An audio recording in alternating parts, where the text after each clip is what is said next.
Economy है वो मुसलसल बेहतरी की तरफ जा रही है। आज हमारा रुपया ठीक हो गया, स्टॉक मार्केट ऊपर, लोगों को कॉन्फिडेंस है, इन्वेस्टमेंट आ रही है, तो मुश्किल वक्त जो सबसे मुश्किल वक्त था वो निकल।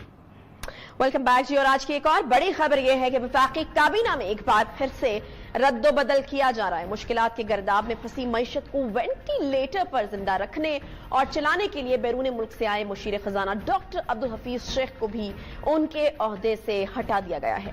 जराये का कहना है कि टैक्सेशन और स्टेट बैंक ऑफ पाकिस्तान की खुद मुख्तारी से मुतालिक बिल के सिलसिले में वफाकी वजारतों के दरमियान नाराजगी पाई जा रही है और दूसरी तरफ वज़ीर खजाना महंगाई कम करने में कामयाब नहीं हो सके, जिसकी बुनियाद पर इन्हें इस वजारत से हटाने का फैसला किया गया है।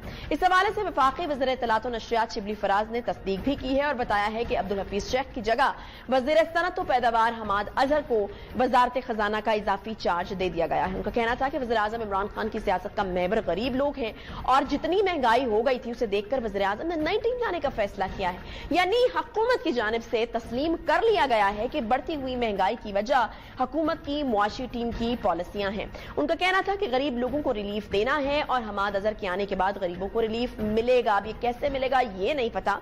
वज़ीर आज़म ने नई मुआशी टीम तश्कील दे दी है बहरहाल, जिसकी क़यादत अब हमाद अजहर करेंगे। वफाकी वज़ीर इत्तलात और नशरियात का कहना था कि अब्दुल हफीज शेख वज़ीर खजाना नहीं रहे जबकि उनके मुस्तकबिल के बारे में इल्म नहीं है। उन्होंने मजीद ये भी बताया कि वफाकी काबीना में रद्दोबदल को कल तक हतमी शक्ल दे दी जाएगी। याद रहे कि वज़ीर खजाना अब्दुल हफीज शेख के ओहदे की मुद्दत 6 महीने थी जो 9 जून 2021 को खत्म होना थी, मगर आज ही उन्हें इनके ओहदे से हटा दिया गया है और यूं 2.5 साल के अरसे में तीसरे वज़ीर खजाना को लाया गया है। Fawad Ahmed senior rank person है और खासतौर पर मईशत के ऊपर जो है काफी गहरी नजर रखते हैं। बहुत शुक्रिया फवाद शो में ज्वाइन करने के लिए। क्या हो रहा है आखिर, क्या वज़ीर खजाना को बदलने से यहाँ पर चीजें जो हैं कोई तब्दीली आपको आती हुई नजर आ रही है? आखिर हमाद अजहर साहब के पास ऐसी कौन सी जादू की छड़ी होगी जो इससे पहले जो 2 लोग थे उनके पास नहीं थी और वो काबू नहीं कर सके महंगाई को, और अब हमाद अजहर साहब से अब हम अपनी सारी उम्मीदें जोड़ लें? जी बहुत शुक्रिया आयशा। देखिए, महंगाई कोई 2 हफ्ते के अंदर नहीं आई, बल्कि ये एक मुस्तकिल चलने वाला एक सिलसिला था कि जिसका नतीजा आज हम भुगत रहे हैं कि मुर्गी यहाँ पर तकरीबन 500 रुपए किलो और कराची के अंदर अगर दूध की बात की जाए तो 120 रुपए किलो। इसी तरीके से चीनी का कुछ नहीं पता लगता, कभी वो 100 हो जाती है, कभी 80 हो जाती है, कभी 120 हो जाती है। तो जो महंगाई है, बिजली के बिल अभी जो है ना वो लोग ये कहते फिर रहे हैं कि जी आप सबसे पहले बिजली का बिल अदा करने की फिक्र करें इसके बजाय कि आप घर का बजट बनाएं। तो पहले घर के बजट में अगर किसी का बिजली का बिल 1000 रुपए था तो अब वो तकरीबन जो है वो 2000 रुपए आ रहा है। तो महंगाई की सूरत कोई ऐसी नहीं है कि जिसके ऊपर जो है वो मुझे बताना पड़े या मुझे तकरीर करना पड़े या मुझे कोई आदाद शुमार पेश करना पड़े।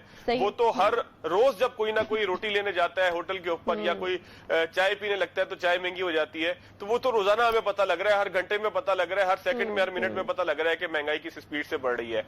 हफीज शेख साहब का जो मामला है, सबसे पहले तो उनका नाम ईसीएल में डलना चाहिए ताकि तहकीकात हो सके कि वो जो कुछ पाकिस्तान की मईशत के साथ करके गए हैं, तकरीबन 4,500 अरब रुपए का जो चूना लगाकर गए हैं, यानी कि सोने की बनवाई जो थी वो उसकी कीमत से ज्यादा महंगी हमें जो है वो पड़ गई है। तो हफीज शेख साहब को जरा यहाँ रोककर उनके हवाले से तहकीकात करनी चाहिए कि उन्होंने किसके कहने पर शरह सूद जो है वो 13.5% तक जो है वो रखने का एक मंसूबा बनाया, किसके कहने पर उन्होंने पाकिस्तान के अंदर जो है वो डॉलर के रेट को इस तरीके से फ्लक्चुएट होने दिया, इस तरीके से फ्लोट होने दिया कि नतीजे में पाकिस्तान में हर चीज महंगी हो गई। किसके कहने पे हफीज शेख साहब जो थे उन्होंने यहां तक कह दिया कि 155 बिलियन जब उनसे मांगे गए कि जी कोरोना की वैक्सीन पाकिस्तान ने खरीदनी है तो उन्होंने कहा जाके वर्ल्ड बैंक से ले लो, तो वर्ल्ड बैंक से जाके कहो कि वो वैक्सीन तुम्हें दे दे। यानी कि पाकिस्तान के लोग जो है वो मरते रहे और हुकूमत का खजाना भरा रहा है। ऐसे खजाने का हमने क्या करना है कि जिसके जखायर बढ़ते चले जाएं और लोग जो है वो यहाँ पर मौत व हयात की कशमकश में हो, हॉस्पिटल्स के अंदर दाखिल हो, पाकिस्तान में वैक्सीन ना लग रही हो, 20-25 लाख मांगे तांगे की वैक्सीन लग जाए और उसके बाद आपने अपनी वैक्सीन खरीदने के लिए कोई प्रोक्यूरमेंट न की हो। क्योंकि नवंबर अक्टूबर के अंदर जब उनसे कहा गया कि आप इसके पैसे दे दे तो उन्होंने कहा कि जाके जो है ना वो इमदादी इदारों से मांगा जाए, जो है वो वर्ल्ड बैंक से कहा जाए कि पैसे दिए जाए। तो ये सारी सूरत हाल एक पूरा क्रिमिनल निग्लिजेंस है, ये पूरी एक पॉलिसी का तसलसल है اور یہ وہی آدمی کر سکتا ہے کہ جس کو پتا ہو کہ وہ دی سلک روٹ نامی ہندوستانی کمپنی کا ڈائریکٹر ہے اور جو آج کل جو ہے وہ کچھ دن کے لیے ہائبرنیشن کے اندر ہے. جب یہاں سے فارغ ہوگا کہ جا کر دوبارہ اپنی نوکری جو ہے بالکل آپ نے بہت ویلڈ نقطہ اٹھایا ہے کہ پوچھ گچھ تو بہرحال جو ہے وہ ضرور ہونی چاہیے. اگر ہم حکومت کے نمائندوں سے یا وزراء سے سوال کرتے ہیں تو کہتے ہیں کہ دیکھیں جی کتنی زبردست قسم کی چیز ہے ہماری حکومت میں کہ جو کام نہیں کرتا اس کو ہم ہٹا دیتے ہیں چاہے ہماری ٹیم کا حصہ ہو. پہلے حکومتوں میں ایسا کیا ہوا کرتا تھا؟ آپ نے کبھی دیکھا ہے کہ وزیر خزانہ کو ہٹا دیے؟ لیکن اگر ہٹا دیے ہے اور یہ آپ نے ماننا ہے کہ وہ اپنا کام نہیں درست طریقے سے کر سکا اور اس نے بلکہ الٹا نقصان پہنچایا ہے تو اسے پوچھ گچھ نہیں ہوگی. اب حماد ارضر صاحب جو لائے گئے ہیں وزیر خزانہ کے طور پر، مجھے یہ بتائیے فواد کہ کیا اب ہمیں ان کو بھی وقت دینا پڑے گا؟ کیا اب ہمیں یہ جواب ملے گا کہ جی ابھی تو آئے ہیں، ان کو سیٹل تو ہونے دیں، ان کو دیکھنے تو دیں، ساری چیزیں سنبھالنے تو دیں؟ کیا پاکستان کی معیشت اس کی متحمل ہو سکتی ہے اتنے ایکسپیریمنٹس کی؟ دیکھیں عائشہ، مسئلہ یہ ہے کہ صرف ٹائم گزارنا ہے. ٹائم گزارنے کے لیے پہلے 1.5 سال 2 سال اسد عمر صاحب کے ساتھ گزرا، اس کے بعد 1.5-2 سال حفیظ شیخ صاحب کے ساتھ گزرا، باقی کا وقت حماد اظہر صاحب یا اس کے متبادل جو بھی صاحب آئیں گے ان کے ساتھ گزر جائے گا. 5 سال پورے ہو جائیں گے. پچھلی حکومتوں کی چوری کی وجہ سے یہ حکومت ترقی نہیں کر سکے گی، پچھلی حکومتوں کے جو ہے وہ قرضوں کی وجہ سے حکومت جو ہے وہ گرو نہیں کر سکے گی. آپ کو اپنا جواب دینا ہوگا. دیکھیں عائشہ، یہ ہو نہیں سکتا کہ آپ خود پروگریس نہ کر رہے ہوں لیکن اپنی خامیوں کا ذمہ دار بھی دوسروں کو ٹھہراتے رہیں. تو محسوس یہ ہوتا ہے کہ ابھی تک تو اس حکومت نے کوئی ٹھوس پالیسی بنانے کے بجائے، مجھے بتائیں نا کہ ایف بی آر کے اندر کتنی اصلاحات ہوئی.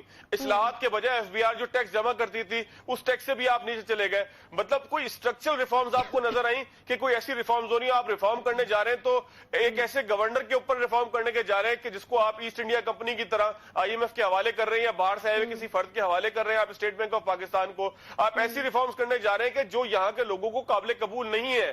آپ ایسی ریفارمز کرنے جا رہے ہیں کہ جس سے پاکستان کے اندر کچھ ادارے اتنے طاقتور ہو جائیں گے کہ ان کو پوچھنے والا کوئی نہیں ہوگا. بہت شکریہ Fawad Ahmed, senior rank person ہمارے ساتھ موجود تھے اور جو کرٹیسزم وہ کر رہے تھے حکومت کے اوپر، میرے خیال میں تو وہ بالکل جو ہے وہ بجا ہے. وزراء بدل رہے ہیں، اللہ کرے، ہم دعا کرتے ہیں کہ پاکستانیوں کی جو زندگیاں ہیں وہ بھی بدلیں، ان کے حالات بھی اچھے کے لیے بہتر طریقے سے بدلیں. اس کے ساتھ ہی پروگرام کا وقت یہاں ختم ہوتا ہے. انشاءاللہ آپ سے کل ملاقات ہوگی. خیال رکھیے اپنا. اللہ حافظ.